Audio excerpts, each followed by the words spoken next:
Somewhere inside the most powerful palace in the ancient world, a man closes a door so no one can watch him fall apart. He is second only to Pharaoh himself. He commands the grain of an empire, and through that closed door, the sound still travels, loud enough that the whole house of Pharaoh hears it. That's not the beginning of this story. It's near the end. Something happened 22 years earlier that this man still hasn't finished carrying, and why he's crying behind that door is waiting for you near the end of this chapter. But first, go back, not to the coat, not to the pit. Go to the 2 years nobody talks about. The 2 years he spent completely forgotten. 2 years before that closed door, Joseph is sitting in an Egyptian prison for a crime he did not commit. He has already interpreted 2 dreams correctly inside that prison. One man restored to his position exactly as Joseph said. One man executed exactly as Joseph said. Before the first man leaves the cell, Joseph asks him for one thing. Remember me. Mention me to Pharaoh. Get me out of this house. Genesis records what happens next in 6 words. Yet did not the chief butler remember Joseph, but forgot him. KJV 40:23. Then, and it came to pass at the end of 2 full years. KJV 41.1. 2 full years. Genesis doesn't rush past that phrase. It sits there on purpose. 2 years of a man doing everything right and watching nothing happen. 2 years after, he'd already earned his freedom by every reasonable account. 2 years of silence, or what felt like it. This isn't a story about a coat, a pit, or a dream. It's a story about what a man does with the years no one is watching. And it starts to unfold the moment Pharaoh himself begins to dream. Pharaoh dreams 2 dreams that no priest or magician in Egypt can interpret. 7 fat cows and 7 starving cows, 7 full heads of grain and 7 withered ones.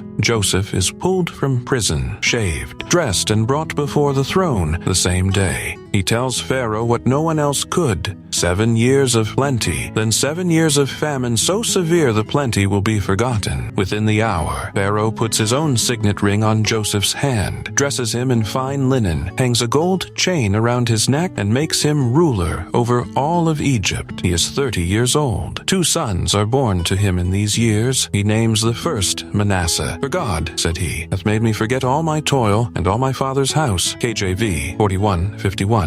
He names the second Ephraim. For God hath caused me to be fruitful in the land of my affliction. KJV 41:52. Listen to what those names admit. This is not a man who has moved on. This is a man still naming his children after the wound. The famine comes exactly as he predicted, and it reaches Canaan. 10 of Joseph's brothers travel to Egypt to buy grain and stand in front of the most powerful man in the nation without recognizing him. He recognizes them instantly. He accuses them of being spies. He holds one brother, Simeon, in chains, and the moment they're gone from the room, alone for that one moment, he turned himself about from them and wept. KJV 42:24. Then he washes his face and goes back to being the ruler of Egypt. They return, this time with the youngest brother, Benjamin. The moment Joseph sees him, his heart is so overwhelmed he has to leave the room to find somewhere private to weep. He washes his face. He comes back out and orders dinner served. At that dinner, the Egyptians eat at one table. Joseph's brothers eat at another, not because Joseph orders it, because the text says the Egyptians might not eat bread with the Hebrews, for that is an abomination unto the Egyptians. KJV 43:32. Read that again. The most powerful man in Egypt is still, by his own nation's custom, unfit to share a table with his own family. One more test. Joseph hides his silver cup in Benjamin's sack and sends soldiers after them, and they're dragged back. One brother finally speaks, the same brother who, 22 years earlier, said, "Let us sell him to the Ishmaelites." Genesis 37:27. Now Judah steps forward and offers himself instead. "Let thy servant abide instead of the lad a bondman to my lord, and let the lad go up with his brethren. For how shall I go up to my father, and the lad be not with me?" KJV 44:33-34. Now, 22 years later, this same man stands in front of Egypt's ruler and offers his own body, his own freedom, for a brother he could have easily abandoned a second time. No one is watching who could report it home. Judah could walk away and tell his father a story. He doesn't. That is what breaks Joseph. Not seeing his brothers helpless in front of him, seeing one of them change. I am Joseph, KJV 45.3, he says, and he can't say it quietly. The text records that he wept aloud, loud enough that the Egyptians heard it, loud enough that Pharaoh's own household heard it. That's the door from the beginning of this video. That's what was behind it. And then the line that redefines every year that came before it. Be not grieved, nor angry with yourselves, that ye sold me hither. For God did send me before you to preserve life. KJV 45.5. Not, it didn't hurt, not, it didn't happen, but it wasn't wasted. The brothers race home and tell their father the news. Joseph is alive, and he rules all of Egypt. You'd expect an old man's tears of joy. That isn't what happens.